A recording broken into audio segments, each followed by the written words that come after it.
live. I am so excited. Amplified Impact, welcome back. Today we have a very special guest. And what I love so much about doing these interviews is who we become along the way and who we get to meet on our journey when we're nomads, when we're digital nomads, when we're working from our computers. Is like you get to be anywhere in the world. So if you're listening on Facebook, be sure to say hi in the comments. If you're listening in your ears on the podcast, come say hi to us on Instagram. Let us know your deepest takeaways. And today I introduce to you Deasha. Deasha is one of the women that I met in my very first ever online business coaching program, which is so cool to think about that was 4 years ago, because it feels like lifetimes ago, actually.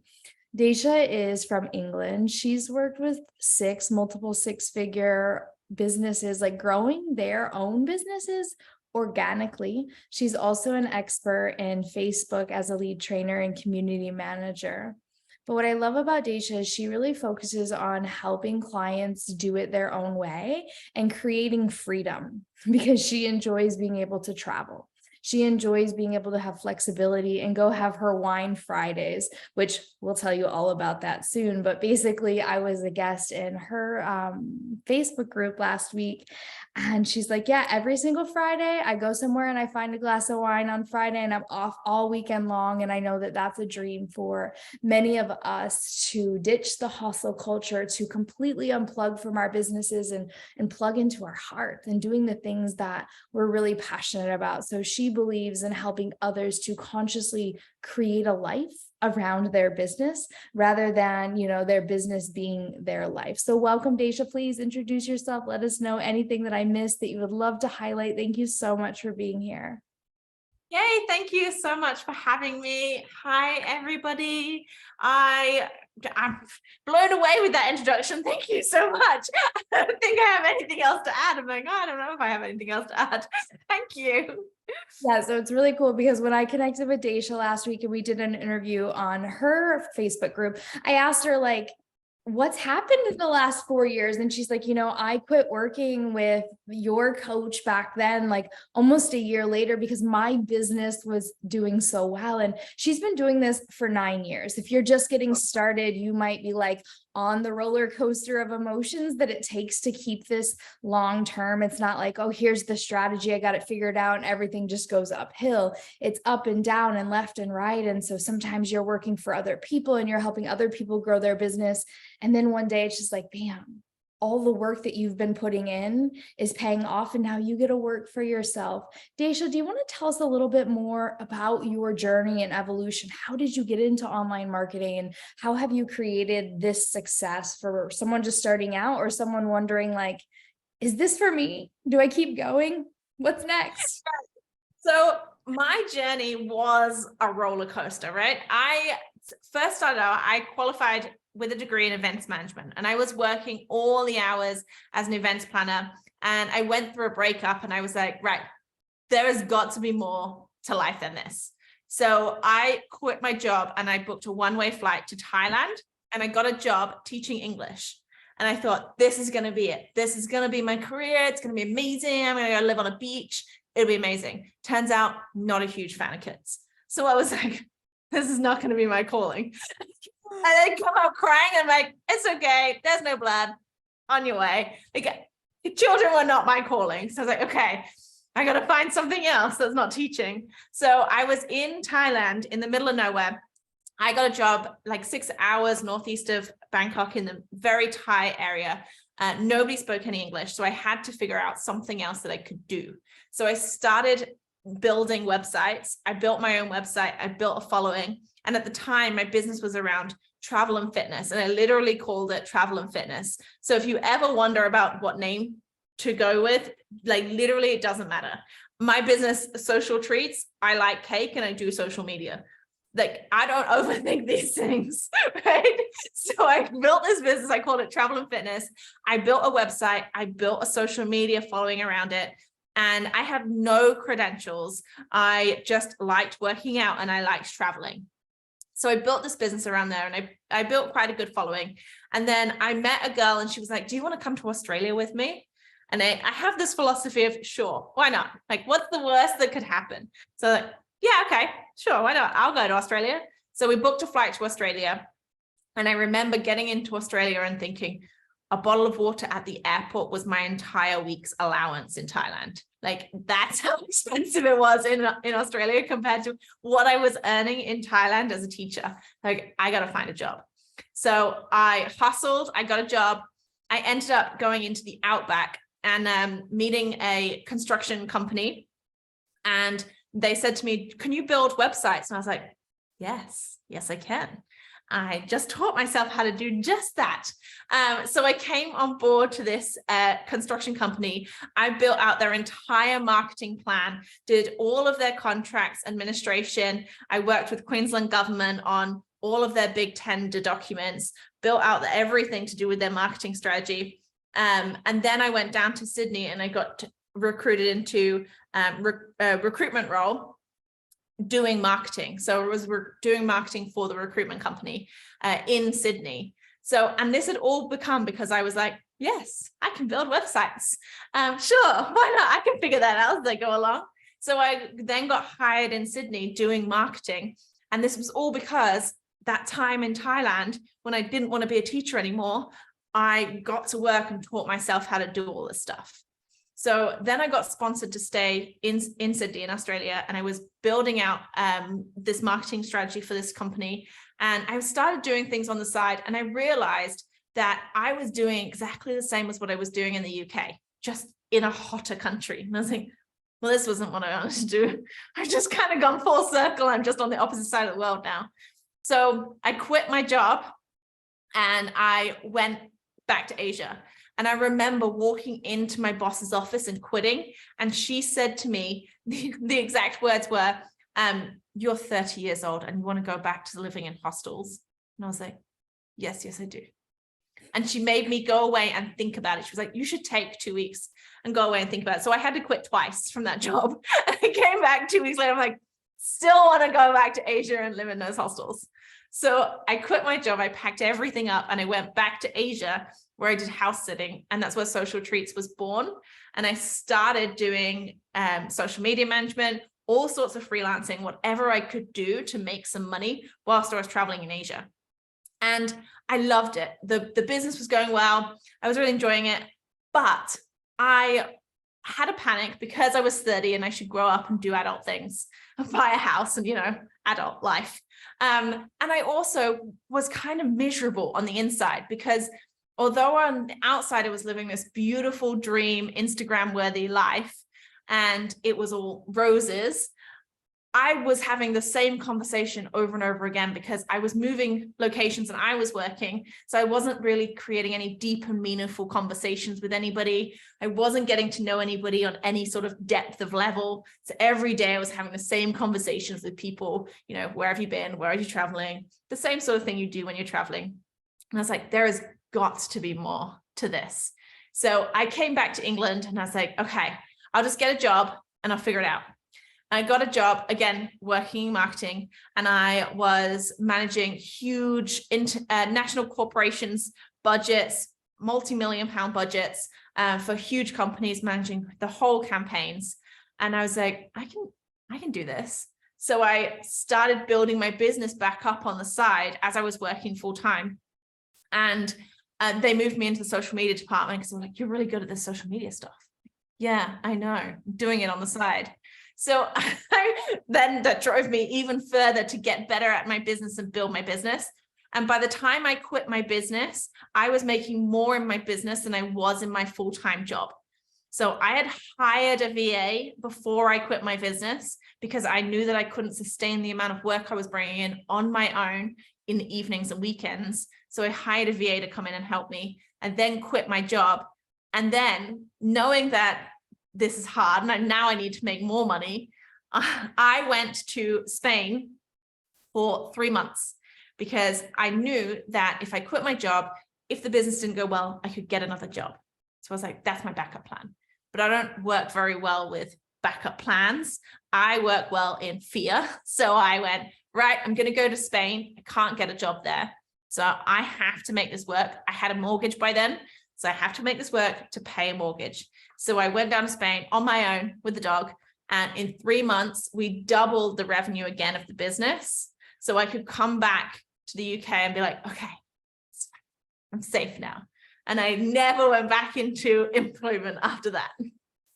Oh my gosh, what a journey. And for anyone listening, it's just that it's a journey, right? And what I like really took from your message there is like you just listened. Like, I'm gonna go to Thailand and teach kids. Nope, definitely don't want to go teach kids. I'm gonna go here. Okay, I'm gonna work here until it doesn't work out. And then I'm gonna go here until my heart calls me somewhere else. And you just kept finding like what it was that your heart wanted to do. And you were really solution oriented and just kept trusting in the plan that wasn't there, right? It was like the plan that was unfolding. And I can really relate to that, like surface level conversation, because after months of traveling, I'm like, I don't want to tell you who I am and where I'm from. I don't want to have that conversation with anyone ever again because there's no meaning to that. And so as you've evolved, you've grown, you listen to your heart, you're now grounded, you're in one place. I know that you really love freedom. You love to create freedom in your life so that you can travel. You've already got plans on the way. You go away every single weekend somewhere new. How do you help your clients create a freedom-based lifestyle? Because I know that when I began becoming an entrepreneur, I worked 24/7. I didn't know how to have the boundaries because there's this hustle culture that if I do more, I'm more successful. And we both know that that's not true. But for someone maybe that's listening that is still thinking like more equals success, how do you create systems in someone's business so they can live a freedom-based lifestyle? So one of the things that I make sure that I uncover for people is how much money that they want to earn. And I look at 2 figures, like how much money they need to earn to be comfortable and how much money they want to earn as their goal and why they want that money. Because that's the other thing, right? And I know I've done this before. I'm like, oh, I must have a 6-figure business. I must make this amount of money each month. But realistically, I don't care. Money doesn't drive me at all. So for me, those arbitrary figures weren't gonna drive me to do anything. And what I needed and what I see in my clients is that setting the lifestyle goals. So, okay, what money do you need to pay your bills? What money do you need to have a good life? And then we work backwards and work in how many clients you need to do that. So what does that look like in terms of the number of clients that you need to work with to be able to hit those goals? And then do you have time in the time that you want to work with to do that? Because I see so many people either go, hustle, I want to have 50 clients. And then when they get to the 10, they're like, I haven't got any time to do anything because you didn't factor in what, marketing and everything else that you have to do, all the paperwork and the boring bits of a business and delivery of the business to deliver that time to those 10 clients. So factoring in exactly how much time you need to spend on client delivery, how much time you need to spend on admin, how much time you need to spend on marketing and sales, and then work it back into, does this fit into my lifestyle that I want to create? Or do I have to change something, whether that be your pricing, your ultimate goals, how much you want to work?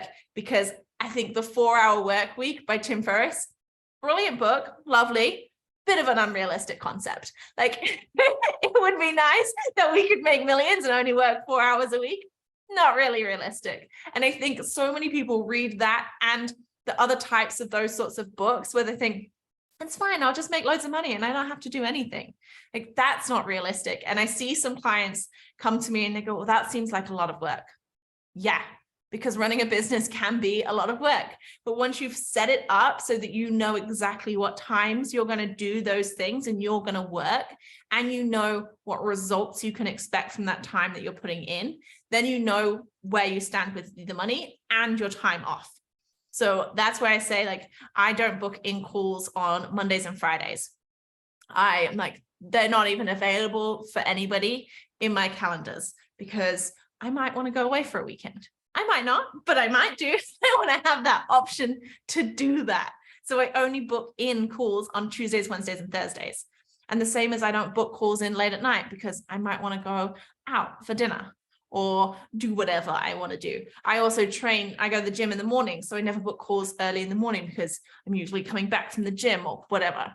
But setting up those systems in your business early on from the outset so that you have that choice. The other thing that I did in my business was transitioned everything to fortnightly. Now, this may or may not work for you, but it's a business decision that I made, that all my one-on-one calls are fortnightly. All my coaching is fortnightly, every 2 weeks for those that don't speak English. I know we use weird words, fortnightly. So every 2 weeks, because I wanted the option that if I want to go away for a week and not have internet, it's not going to affect anybody's coaching. It's not going to affect anything massively. I can just say, you can book it in next week. I have to double up on the work for the next week. They can do that. And I can just take the week off and it's not a big deal. So that's something that I implemented. So I had more freedom in if I wanted to go on holiday or not that week. Yeah, and I love what you say about like the 4-hour work week and that not really being realistic. People say passive and automated, and they don't have to work and they just collect cash on the beach. But like, if it's passive, if it's automated, you need to be checking to make sure that everything is working, and you have to be tweaking. So there's no actually just completely unplugging from a business. A business takes work. And for me, and I know for you too, like, I want to be able to be a part of the transformation, and I'm passionate about working. So I want to work. Like, if I'm not working and I'm just doing nothing, I feel unfulfilled.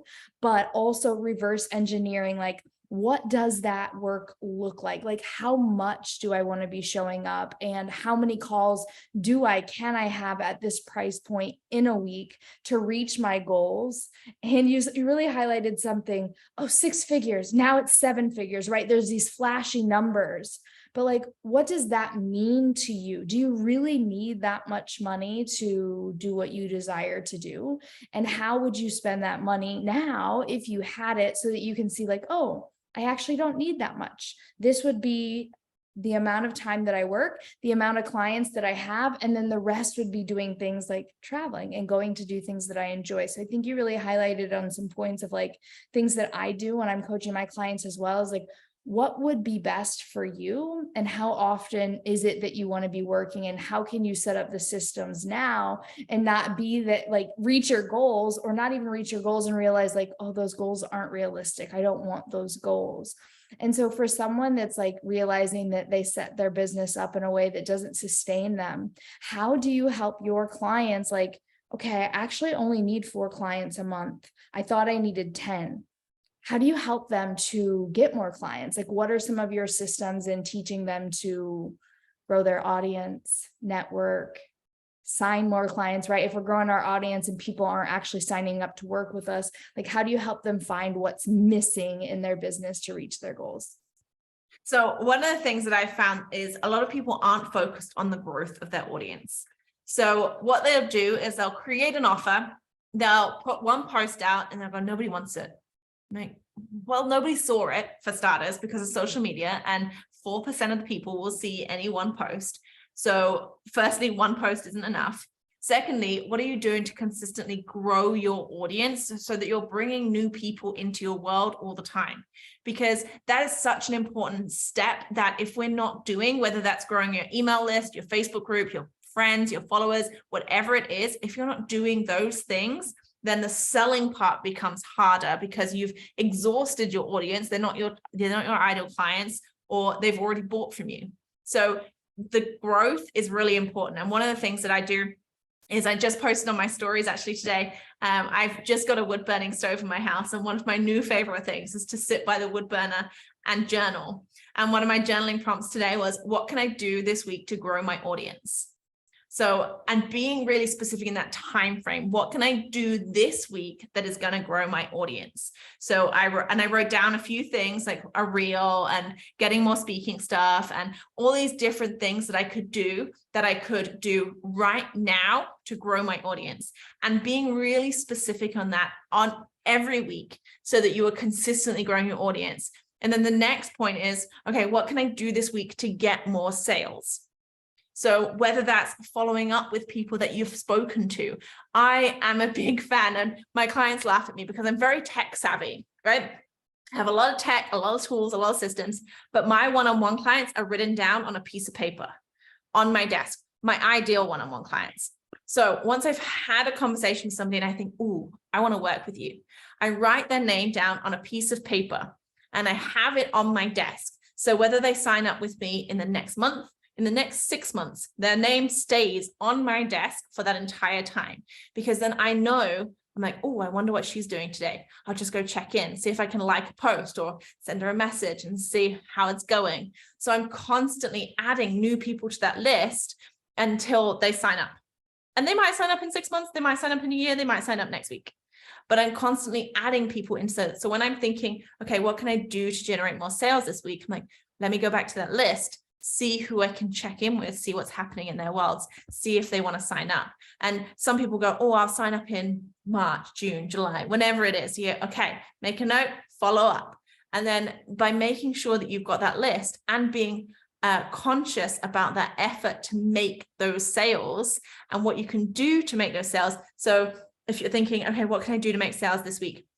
I've got an email going out on Friday, an email always goes out on Friday to my list. What offer can I create is a no-brainer for my list? So for me, just the other week, I was thinking, what can I do to make sales this week? And one of the things that came to me was like, I haven't offered people done for you content in like 4 years. I was like, what if I created an offer where I only took a few people, because I don't do a lot of done for you content, but what if I took like just 2 or 3 people on a done for you content package, and I emailed it out to my list, and I had like 15 people be like, oh my God, yes, I would love to speak to you about this. I'm like, oh, cool, great. And that was just from me sitting down, what can I do to make more sales this week? So having those journaling prompts that you focus on each week and having a goal for that week on how you can grow your audience and make more sales, or even, and making more sales doesn't mean you have to necessarily have new sales. I retarget old offers into my group of clients that are already existing. Like some of my already existing clients bought the done for you package. Some of my already existing clients will upgrade from a group program into a one-on-one offer. So it doesn't have to be about converting new people. It can be about what you can do to upsell your current clients as well. Yeah, and I love this part that you highlighted, this week, today, because oftentimes we're like, okay, what am I going to do this year? Or what am I going to do this month? And when you just say like, okay, what am I going to sit down and do right now that's going to help me throughout this week to grow my audience? And it's like, there's so many different ways in which we can grow our audience. And as long as you're focusing on a few of those things every single week or one thing a day, you're going to be growing your audience. And I am stealing this idea. So I have in my idea in my pocket, my notepad on my phone, ideal clients, people that I've conversated with, that I'm like, oh my gosh, I would love to work with her dream soulmate client. I've never wrote it down on a piece of paper. I do that when they join my programs and stuff, but I'm writing that down. Like, I love that idea to just put them here, have them on your desk, dream soulmate clients. And then even like something that I just had as I'm saying this to you is like, why are they a dream soulmate client? And like asking yourself, what qualities do they have? What is it that they're seeking? So that you really get clear on who it is that you want to attract more of while you're growing your audience. You get to know like who's on your vision board already. And just as we have mentors on our vision board, we're on other people's vision boards.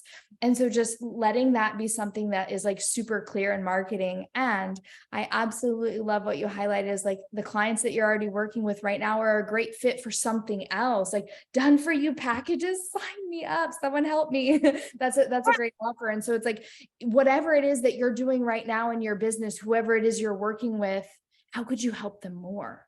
What could you do to make it just a little bit easier in their life today? Like a meal plan, right? You're doing one-on-one coaching. How could you send out a meal plan? Maybe that you're not already doing that. Just an idea that I had.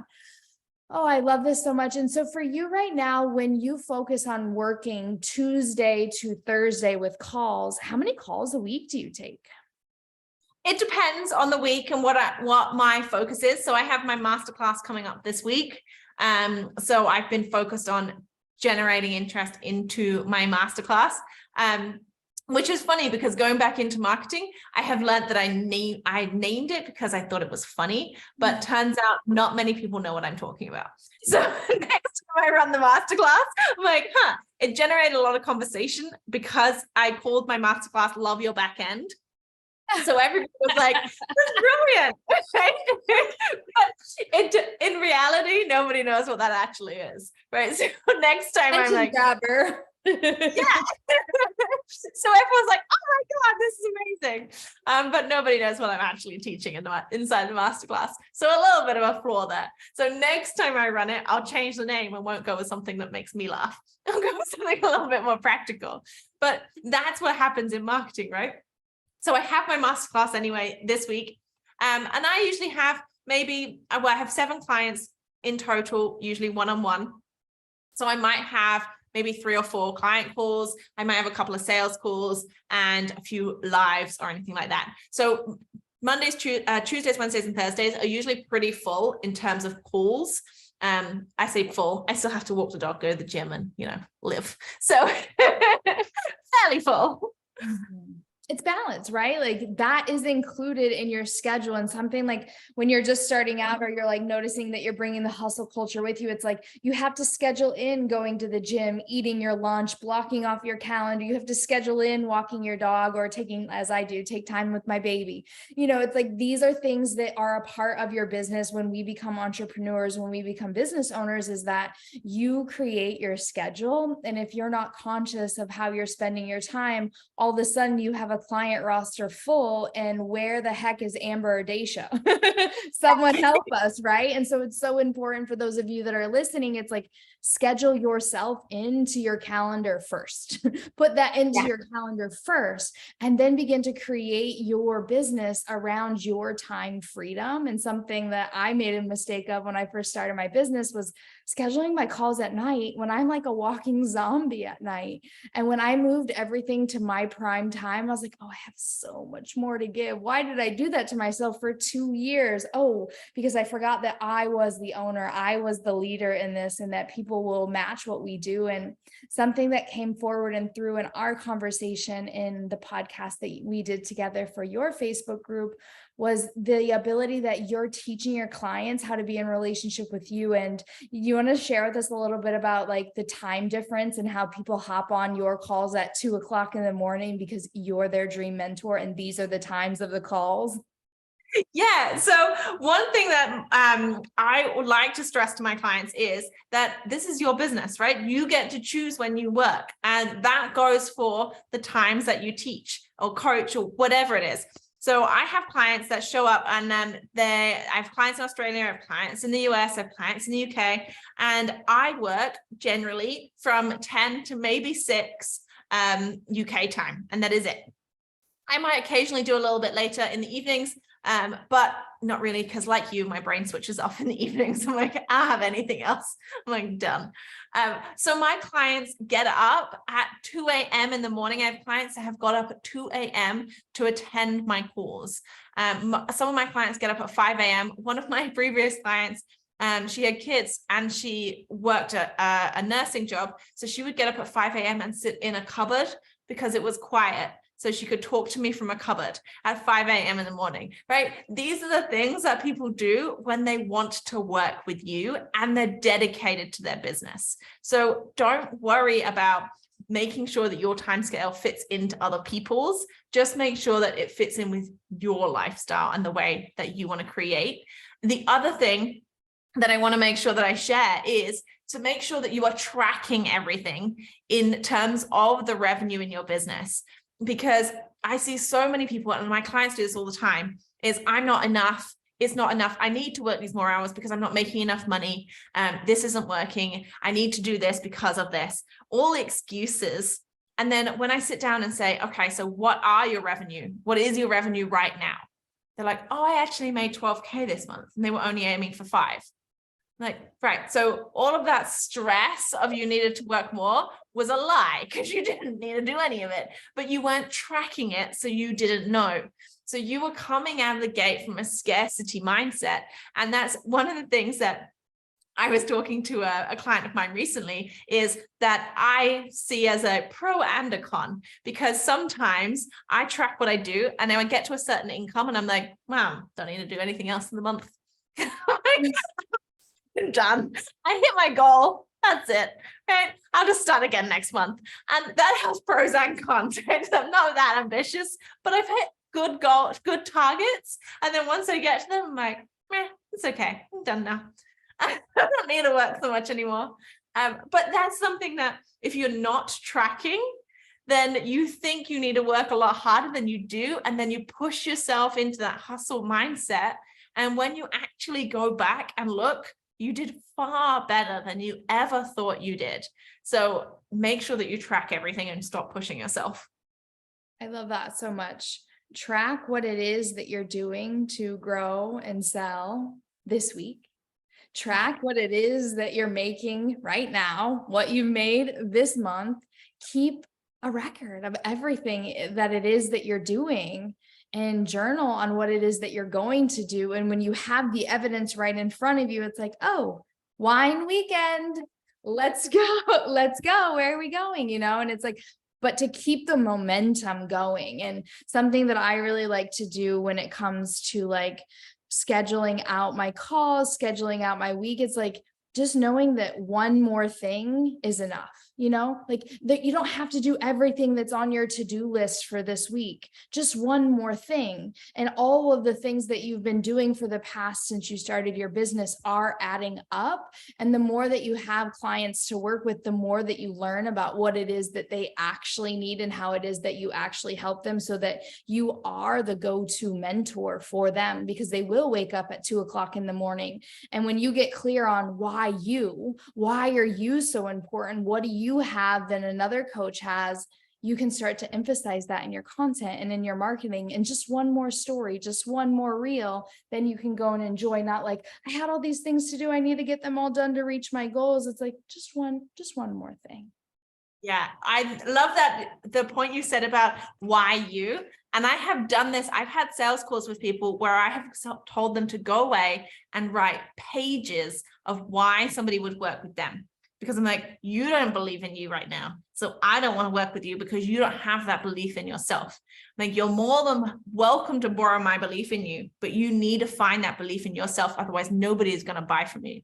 So I'm like, go away, write 3 pages of why somebody would give you money, then come back to me and tell me you're ready to work with me. Because until you believe it, nobody else is going to believe it.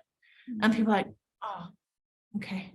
And they go, that's really hard. I'm like, it shouldn't be hard, because if you want people to pay for you, you should know why they should work with you. Like, I just made a reel yesterday. 50% is strategy and 50% is belief. You have to believe that your work is going to change lives, or why energetically would someone else hire you? It doesn't make any sense. Like, if you don't know that what you're serving and what you're giving is enough, neither does she, neither does he. Deasha, we could probably talk for a really long time. I feel the momentum growing. Share with us, why you? Why would someone hire to work with you? What do you have? What are you offering right now? Tell us about your gifts, your passions, and what it is you're doing right now with your clients. Yeah, so my brain works differently. And I just got off a sales call just before this, actually. And she was like, this was not where I thought this conversation was going to go. And the same one today as well said the exact same thing, actually. Both of my conversations today, this is not where I thought this was going to go. Because I don't beat around the bush, right? I tell you exactly what I say. She came on the call. She's like, I think I'm going to do this because this one isn't working. I'm like, then you're just covering broccoli with chocolate and calling it something else. That's not going to work. Let's dive into what is going to work for you and what you're passionate about, rather than just changing because you think nobody's going to buy from you for whatever it is that you want to sell. So knowing that you can create a business that you are passionate about if you just tweak a few things. And so many of my clients, they get stuck in this sort of box of what they think they should do. They think they should work with this type of person, or they think they should offer this type of thing. And when I talk to them about different options and how they could maybe do their business a little bit different than the status quo, the norm, they're like, oh, that actually would really excite me. And I love seeing that change on their face, like, oh my God, there's so many things that I could do. And building out then the strategy to get that to sales. So I call marketing the glitz and the glam. Like, this is the fluff, right? The stuff that you need to get out there in bigger detail, get more clients, get bigger. There is the starting section where you have to do the market research, the packaging, the building of your offer, the actual getting a couple of people through the door. You don't need any website for that. You don't need any full-on course for that. You don't need anything to get those first few people through the door. You just need an outcome. And I have worked with clients before where we've sold their one-on-one, they've sold out, then they come back to me and go, now what do I teach? I'm like, oh no, that's on you. Because we've packaged it in such a way that the outcome is so strong that it makes it a no-brainer for their ideal clients. And they haven't done any of the legwork to create something first, because I don't believe you should spend that time building something if you haven't sold it yet. So that's one area of what I do, is I work with clients to get through that section and get those first few clients through the door and paying you money. And then we add the glitz and the glam on. So the glitz and the glam is all the systems and strategies and everything else that you attach to that to make sure that it's successful, to make sure that you can scale, to make sure that you can bring in those bucks and you can quit your job, travel, jump on a plane whenever you want to. That is the fun stuff, right? That is all the nice bits. I'm running a masterclass this week called Love Your Backend, where we dive into the numbers and the bits and pieces behind all of that stuff. So now you've built all of those funnels, you've built all those websites, but what does that really mean? Like, what is the conversion? Can you tweak things to improve it? How many people have you got growing? And do you know that? Are you tracking what your growth stats are? Or are you saying, yeah, I'm growing, but you don't know by how many people per week or what that actually looks like on your email list? How many sales are you actually getting? And where are they coming from? And are they actually accessing your freebies? Or are they just not looking at anything in the first place? Can you tweak, make small changes to the funnels that you've already created that might mean that people convert a lot quicker? So whether that could be adding videos, it could be taking off. I think I had a landing page that required a phone number. I made that an optional field and increased conversions, like things like that you could do, that if you don't understand the numbers and the back end and what you're looking at, you would have no idea to go into and change those things. And it's just small tweaks that if you have even a CEO day once a month, where you go and dive into these numbers and you track what your growth is, what your sales are, what everything is, and how you're onboarding your clients, and see how you can improve all of those things. So the masterclass is going into all of that detail, so you know exactly where to look for these numbers, what they mean, and how you can track those moving forward in your business as well. So that's happening on Thursday. And inside of my group is tons of stuff. I have a guide section full of information that you can dive into, whether that's around creating content, growing your group, growing your social media following, growing your email list, getting sales from your social media posts. I do believe you should be able to do that. So creating content that sells is really, really important, and the onboarding and sales process as well, because I don't think scripts should be involved in sales conversations because it drives me insane. So coming from a place of love and heart when you're having a conversation, a sales conversation in particular, rather than a stressful selling position as well. We go into all of that inside my group, and it's completely free. So you can go and check that out too. Amazing. So many things. And, just highlighting, it's small tweaks. You don't need to change everything. And when you track your numbers, big things can change from those small tweaks when you look at the numbers. So I'll drop this masterclass into the show notes. If you're watching this on the Facebook group, say hi. I'll tag Deasha here. If you're on the podcast, just be sure to take a screenshot if something resonates, tag Deasha and Amber on Instagram. Either way, we will talk to you later. Bye, everyone. Bye, Deasha. Thank you.